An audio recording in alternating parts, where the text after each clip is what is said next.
네, 여러분 반갑습니다. 히키남이에요. 제가 지금 유튜브를 시작한 지 1년 정도 됐는데요. 아직도 히키남이라는 이름을 말할 때 익숙하지가 않은 것 같아요. 아무래도 한평생 예명이란 걸 써본 적이 없어서리 그러지 않을까. 오늘 문득 채널 관리창을 들어가니까요. 구독자가 1600명이 조금 넘었더라고요. 정말 제 채널은 찾기도 힘드실 텐데 이렇게 많은 분들이 관심을 가져주시니까 참 감사할 따름입니다. 네, 오늘도 오디오북을 읽으러 왔습니다. 저번에 읽어드렸던 프란시스 카팍스의 실종 뒤에 이야기를 들려드릴게요. 듣고 마음에 드셨다면 구독과 좋아요 버튼, 하고 싶으신 말씀은 댓글로 부탁드릴게요. 그럼 시작하겠습니다. 홈즈가 놀란 표정으로 물었다. 묻는 그의 목소리가 떨리고 있었다. 냉정한 잿빛 얼굴을 하고 있지만 그 목소리는 불타오르는 마음을 잘 나타내고 있었다. 여자 점원과 이야기를 나누고 있었습니다. 저도 가게 안으로 들어갔습니다. 너무 늦는데요 하고 말하는 걸 들었습니다. 평소 같으면 벌써 다 됐겠지만 그런 특별 제품은 시간이 조금 걸리거든요 하고 점원이 설명했습니다. 제 모습을 보더니 두 사람이 말을 끊었습니다. 그래서 적당한 질문을 한 뒤에 가게에서 나왔습니다. 예, 잘 하셨어요. 그 다음은 어떻게 됐죠? 여자가 나왔습니다. 전 입구 근처에 숨어서 기다리고 있었습니다. 여자는 경계심이인 듯 주위를 둘러보았죠. 그런 다음 마차를 불러세워 거기로 올라탔습니다. 때마침 빈 마차가 지나가기에 저도 마차에 올라 뒤를 쫓았습니다. 여자가 내린 곳은 브릭스턴 폴트니 광장 36번지였습니다. 전 그곳을 지나 광장 옆에 마차를 세우고 그 집을 들여다보았습니다.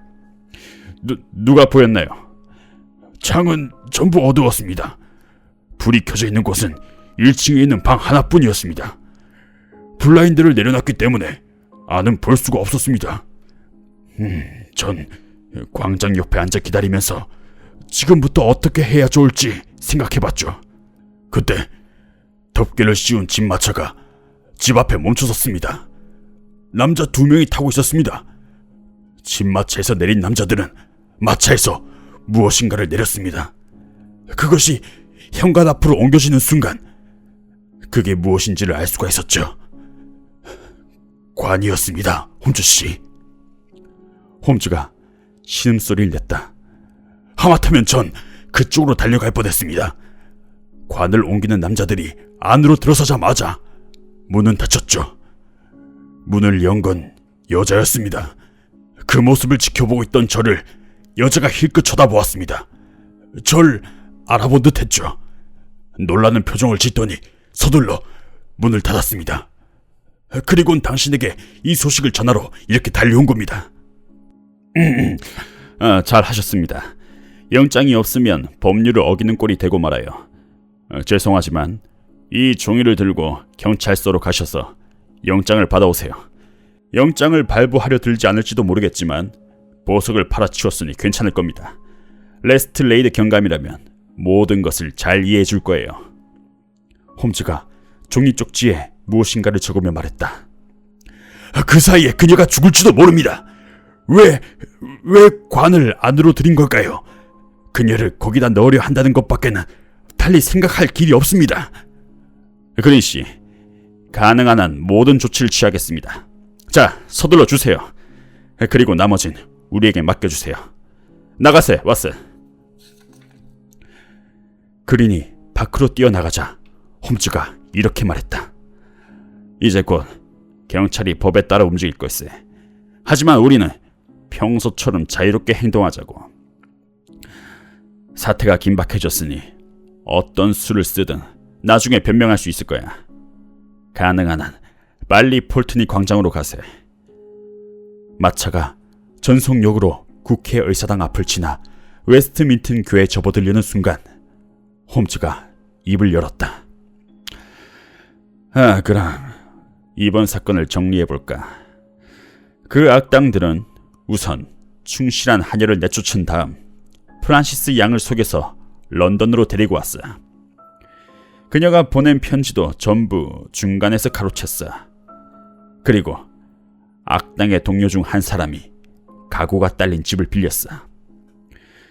그 집에 도착해서는 프란시스 양을 감금하고 처음부터 노리고 있던 보석을 빼앗았어. 바로 보석의 일부를 팔아치우기 시작한 것을 보면 이제 안전하다고 판단한 모양이야. 그녀의 행방을 아무도 모를 거라고 생각했기 때문이겠지. 그녀를 내쫓으면 그녀는 당연히 녀석들을 고발할 거야. 그러니까 그들은 결코 그녀를 자유의 몸이 되게 하진 않을 거야. 그렇다고 해서 언제까지고 감금해둘 수도 없는 일이고 유일한 해결책은 죽이는 거야. 맞아, 자네 말대로야. 지금부터 또 다른 추리를 해보도록 하세. 두 개의 생각을 더듬어 올라가다 보면 분명히 어딘가에서 만날 거야. 그 교차점이 진상에 가깝겠지. 프란시스 양에 대한 생각은 이쯤에서 좁고 관에 대해서 생각해보기로 하세. 안타깝게도 관이 들어갔다는 것은 그녀가 이미 죽었다는 걸 증명하는 거야. 그리고 관이 들어갔다는 것은 정식 사망 진단서와 매장 증명서를 갖춘 평범한 매장을 할 것이란 것을 암시하는 것이기도 해. 프란시스 양이 죽었다면 뒷뜰에 구멍을 판 뒤 거기에 묻는 것이 좋을 텐데 왜 공공연한 매장을 하려는 걸까? 이건 뭘 의미하는 걸까? 자연사로 보이는 어떤 방법으로 살해한 뒤 의사를 속인 것이 틀림이 없어. 틀림없이 독살을 했을 거야. 그래도 이상한걸. 일부러 의사에게 보였다면 의사도 동료 중 하나임에 틀림이 없을 거야. 이거 그럴 리가 없는데. 그러면 사망 진단서를 위조했을 가능성도 있지 않나? 그건 위험한 방법이야, 왓슨. 눈치챌 가능성이 아주 크잖아. 녀석들이 그렇게 했으리라고는 생각하지 않아. 이봐, 여기서 세워줘. 여기가 그 장의사일 거야.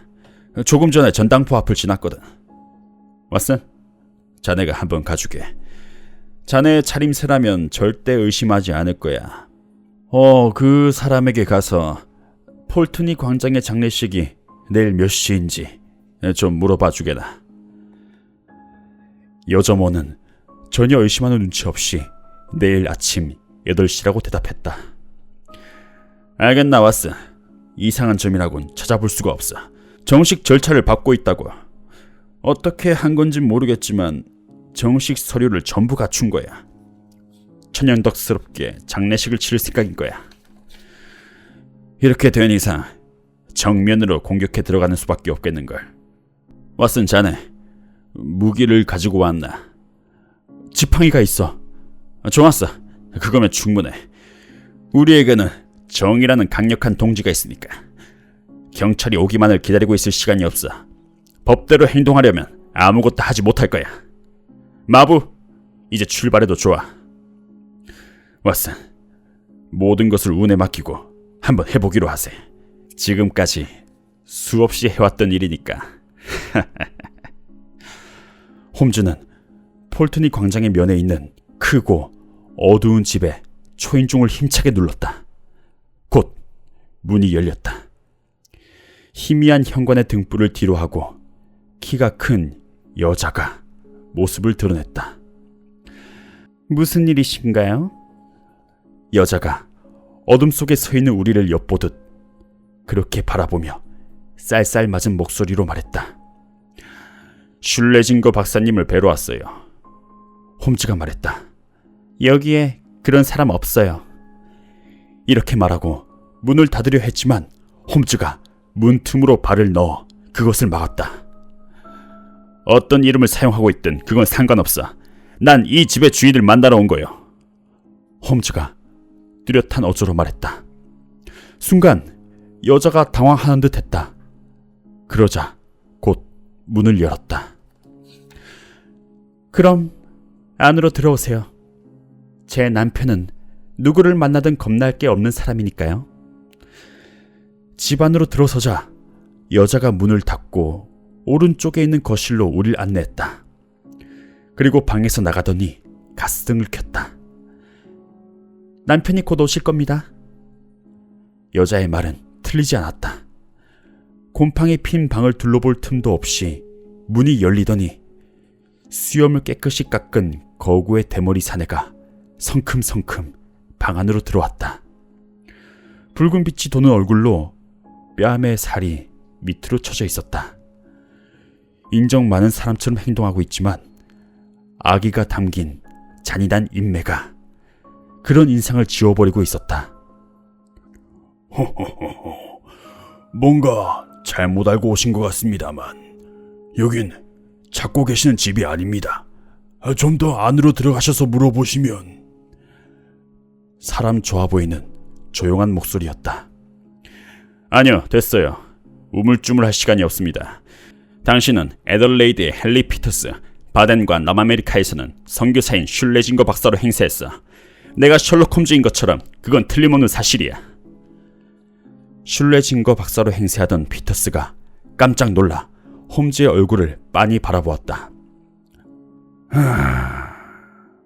홈즈씨, 당신의 이름을 들었다고 해서 내가 겁먹을 필요는 없을 겁니다. 양심의 가책을 받을 만한 짓을 하지 않았으니까 놀랄 필요도 없겠죠. 무슨 일로 날 찾아오셨나요? 피터스가 아까보다 냉정한 목소리로 말했다.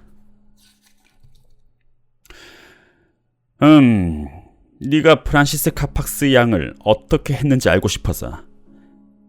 그녀를 바덴에서 이곳으로 데리고 왔겠지. 그 일이라면 내가 당신에게 물어보고 싶소. 그녀에게 100파운드 가까운 돈을 빌려줬는데 우리는 보석 상들이 거들떠보지도 않는 싸구려 목걸이 2개를 맡고 있을 뿐이니까. 바덴에서는 우리 부부 곁을 떠나려고 하지 않았소. 그리고 런던까지 졸졸 따라왔지. 바덴에서 다른 이름을 썼던 사실은 나도 인정합니다. 거기서 숙박료와 여비까지 전부 내가 지불했어. 그런데 런던에 도착하자마자 종족을 감췄어. 조금 전에도 말했지만 낡아 빠진 보석만 2개 남긴 채 말이오. 나도 당신이 그 사람을 찾길 바라오. 피터스가 비웃는 투로 말했다. 그래. 무슨 일이 있어도 찾아낼 생각이야. 그녀를 찾을 때까지 이 집을 철저하게 뒤져봤으면 좋겠는데. 홈즈가 말했다. 영장은 들고 왔겠죠. 영장이 올 때까지 이걸로 좀 참아줬으면 하는데. 홈즈가 주머니에 든 회전식 권총을 내보이며 말했다. 뭐야 당신? 강도 행세라도 하겠단 말인가? 마음대로 생각해. 여기 있는 친구도 꽤 위험한 인물이야.